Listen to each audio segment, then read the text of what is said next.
اعوذ باللہ من الشیطان الرجیم، بسم اللہ الرحمن الرحیم۔ سافٹ انالیسز میں تمام احباب کو خوش آمدید۔ آج دو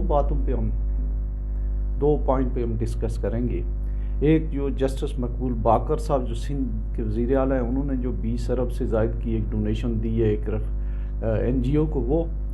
اور دوسرا جو ہے ملک ریاض صاحب کے تمام ایسٹس جو ہیں اور جائیداد اور ان کے بیٹے کی منجمد ہو گئی ہے، پیسے وہ باہر لے گئے ہیں، انہیں ایک صورت کاری کس نے کی ہے۔ تو سب سے پہلے جسٹس مقبول باقر صاحب کی طرف آتے ہیں۔ یہ ایک صاحب ہیں وہاں پہ، بہت ہی اچھا کام کرتے ہیں، ان کا نام ہے سید ظفر عباس جعفری۔ ان کی ایک تنظیم ہے، این جی اوز ہے، رفاہی تنظیم ہے، بہت اچھا کام کر رہے ہیں۔ اس کا نام ہے جعفریہ ڈیزاسٹر مینجمنٹ سیل۔ کافی عرصے سے یہ کام کر رہے ہیں اور ان کے کام کے بارے میں یا انہوں نے جو نام لکھا ہوا ہے یا اس کے بارے میں کوئی کلام نہیں ہے۔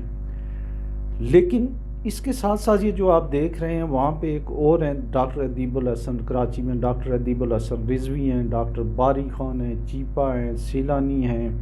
اہل خدمت والے ہیں، اس کے علاوہ بے شمار وہاں میمن فیڈریشن ہیں۔ تو ان سارے میمن کی بہت زیادہ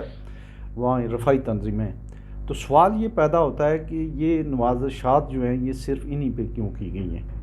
اور وہ بھی جو خزانہ ہے سرکاری، اور وہاں سے عطیہ جیب سے نہیں بلکہ ٹیکس پیئر کے پیسوں سے جو ہے یہ عطیہ جو ہے یہ ایک تنظیم کو، اور اس تنظیم کا تھوڑا سا ایشو یہ بھی ہے جو نام سے بھی ظاہر ہے، ہمیں اس سے تو کوئی لینا دینا نہیں ہے، لیکن یہ ہے کہ ان کے جو ٹویٹر ہینڈل ہے اس کے اوپر بھی جو ہے اس طرح کی جو فرقہ وارانہ قسم کی پوسٹ بھی ہوتی ہیں۔ لیکن چلیں، وہ تو یہ کام کر رہے ہیں تو ٹھیک ہے، لیکن یہ جو ہمارے مقبول باقر صاحب ہیں، ان کو یہ کیا ہوا، یہ چند دن پہلے جو ہے وہ ایک اور بڑی شخصیت ہیں بریگیڈیئر آر ایس نواز، انہوں نے دورہ کیا تھا، اور ان کے ہاسپٹل ہیں، ڈائلسس سینٹر ہیں، ساری چیزیں ہیں، اور اسی طرح کی چیزیں جو ہیں گزشتہ 40 سال سے جو ہے وہ ڈاکٹر ادیب رضوی کر رہے ہیں۔ ڈاکٹر ادیب رضوی اتنے بڑے جو ہے وہ ریفارمسٹ اور اتنے سوشل ورکر ہیں کہ ان کا نام پاکستان کی طرف سے کئی ایک دفعہ نوبل پرائز کے لیے بھی وہ ریکمینڈ ہو چکا ہے، عیدی صاحب کا ریکمینڈ ہو چکا ہے۔ تو ان کو جو ہے یہ کیا ہوا کہ انہوں نے اتنا جلدی یہ کام کیا اور ایک کنٹروورشل ڈیسیژن دے کے، جہاں پہ سندھ میں اتنا برا حال ہے، تھر میں برا حال ہے، تعلیمی اداروں کا برا حال ہے، اور اتنے پیسے ان کے پاس آئے کہاں سے، اور اتنی ان کو کس نے دی ہے، اتھارٹی کس نے دی ہے کہ یہ اور محسن نقوی دونوں، محسن نقوی صاحب بھی اسی طریقے سے اربوں کے حساب سے پروجیکٹس اور بڑی لانگ ٹائم وہ کام کر رہے ہیں۔ انہوں نے لاکھوں کنال زمین کی الاٹمنٹ کی ہے، انہوں نے بھی جو ہے کوئی 50,000 ایکڑ جو 2 لاکھ کنال کے قریب کسی کمپنی کو جو ہے وہ دے دی ہے، زمین دے دی ہے۔ گورنمنٹ کا جو ہمارے گورنمنٹ کے جو ایکسپینڈیچر ہیں ان کا اگر 10 لاکھ روپے بھی خرچ ہو، اس کا PC1 بنتا ہے، ایک طریقہ کار ہوتا ہے، اور یہ اتنے زیادہ ان کو جو ہے وزیر اعلیٰ اور وہ بھی جو ہے جو الیکٹڈ نہیں ہیں، ان کو اتنے زیادہ جو ہے وہ اختیارات دیے ہوئے ہیں۔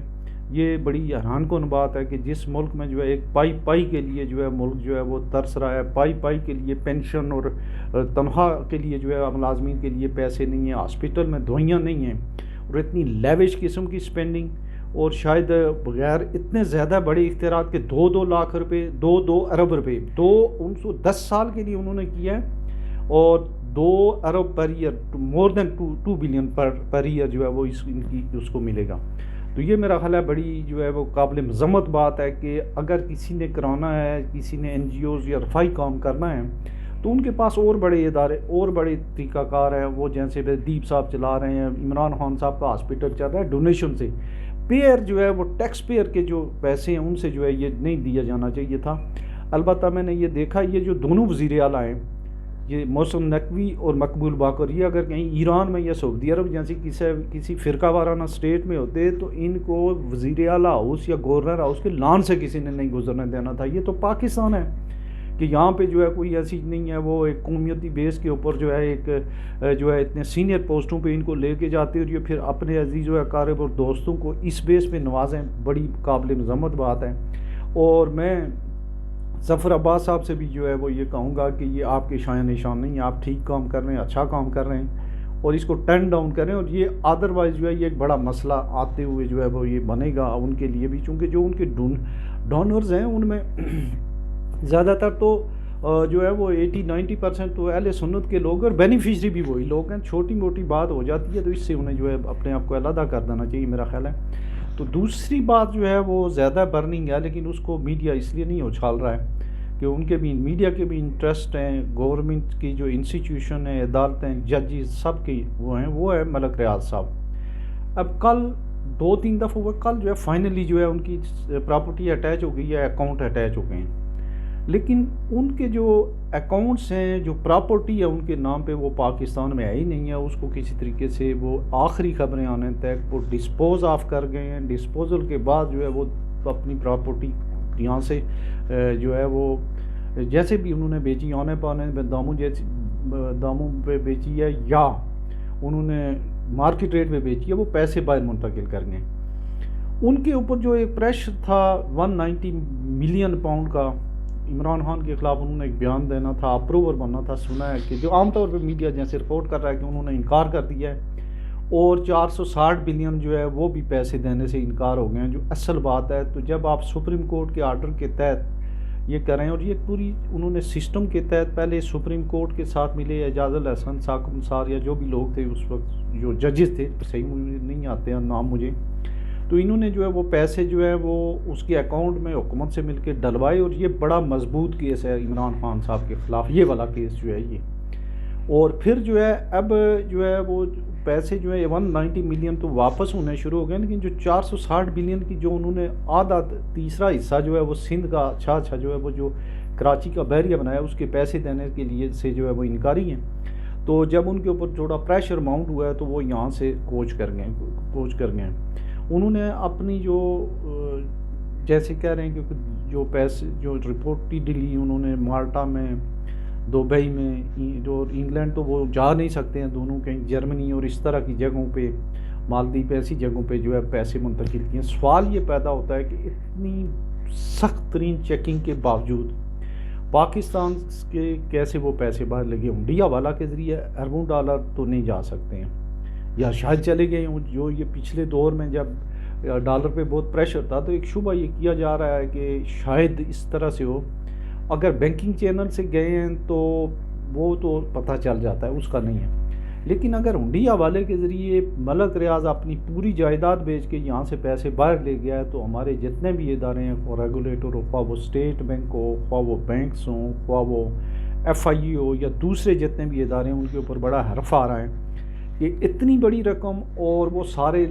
لاکھوں لوگ جو ہیں ان کو جو ہے وہ چیک ماندے کی، اور پوری اسٹیٹ انسٹیٹیوشن کو، ریگولیٹرز کو اور مانیٹرنگ باڈیز کو جو ہے وہ چکر دے کے چلا گیا. اور اگر اس کے جو ہے اب دیکھنا یہ پڑے گا کہ کتنے لوگ جو ہیں ان کے گورنمنٹ کے کتنے پیسے دینے ہیں انہوں نے، چونکہ وہ تو نہیں دے پائیں گے. اب وہ انہوں نے میرا خیال ہے جو جائیداد ہے وہ تو لوگوں کو ہینڈ اوور کر دی ہوئی ہے، زیادہ جو پراپرٹی ہے کراچی کی، اس میں جن لوگوں کے آلریڈی قبضے میں مکان ہیں، پلاٹس ہیں، ان کو تو کوئی ایشو نہیں ہے. جن کے پاس فائلیں ہیں وہ لوگ مارے گئے ہیں، اور ان کی تعداد جو ہے وہ فائلوں کی تعداد کہتے ہیں کہ وہ لاکھوں میں ہے. جو تو 3000 سے زائد تو ان کے اپنے جو ہیں وہ ڈیلرز ہیں آل اوور دا پاکستان. پھر ان کی جو ہے اس میں ان کو جو فیسیلیٹیٹ کرتے ہیں ان کے جو ملازمین ہیں وہ سابقہ جو ہیں وہ ملٹری کے بہت سینئر آفیسرز، جرنیل وغیرہ ہوتے ہیں، وہ جو ہے وہ جو مرضی ہے ٹیلی فونکلی وہ کروا دیتے. پھر بیوروکریسی ان کو فیسیلیٹیٹ ہمیشہ کرتی رہی ہے. سیاسی ساری جماعتیں، خواہ وہ نون لیگ ہو، پیپلز پارٹی ہو، اور خواہ وہ پی ٹی آئی ہو، یہ بھی ان کو فیسیلیٹیٹ کرتے رہے ہیں. لیکن اب لوگوں کے لیے اور اتنا بڑا جو ہے وہ ایک ایشو ہے، اور اس کو جو ہے میڈیا بلیک آؤٹ کر رہا ہے، اور اس کی وجہ سے جو ہے یہ پراپرٹی جو ہے وہ ڈاؤن بھی ہوئی ہے، اور مزید ڈاؤن ہونے کے امکانات ہیں.